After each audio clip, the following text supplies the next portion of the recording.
Hello বন্ধুরা, আসসালামু আলাইকুম। ফায়ার মাল্টিমিডিয়ার নতুন ভিডিওতে আপনাদেরকে স্বাগতম। আমরা যারা পুলিশ আবেদন করেছিলাম, ভিডিওটি তাদের জন্য খুবই স্পেশাল হতে চলেছে। অবশ্যই ভিডিওটি মনোযোগ সহকারে এবং শেষ পর্যন্ত দেখবেন। আজ রাত 12টার পর থেকে অনেকেই এই মেসেজটি পেয়েছেন যে you are not selected in screening process for physical endurance test. এই মেসেজটা দেখার পর আপনাদের অনেকের মাথায় আকাশ ভেঙে পড়েছে। তো চলুন এখন জানা যাক মেসেজটি কেন আসলো এবং মেসেজটি যাদের এসেছে তারা কি শারীরিক মাপ ও ফিজিক্যাল এন্ডুরেন্স টেস্টে অংশগ্রহণ করতে পারবেন কিনা।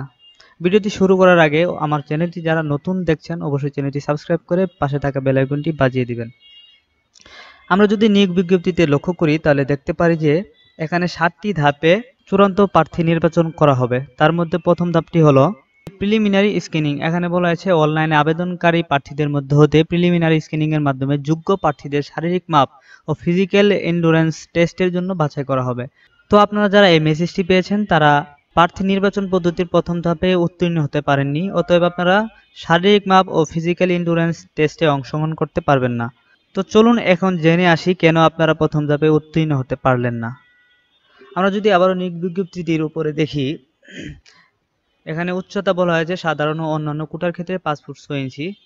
এটা আপনারা সবাই সঠিকভাবেই দিয়েছেন আমি মনে করি।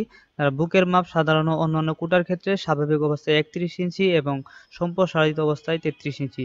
এটাও আশা করি সবাই ভুল দেওয়ার কথা না, সবাই সঠিকটাই দিয়েছেন।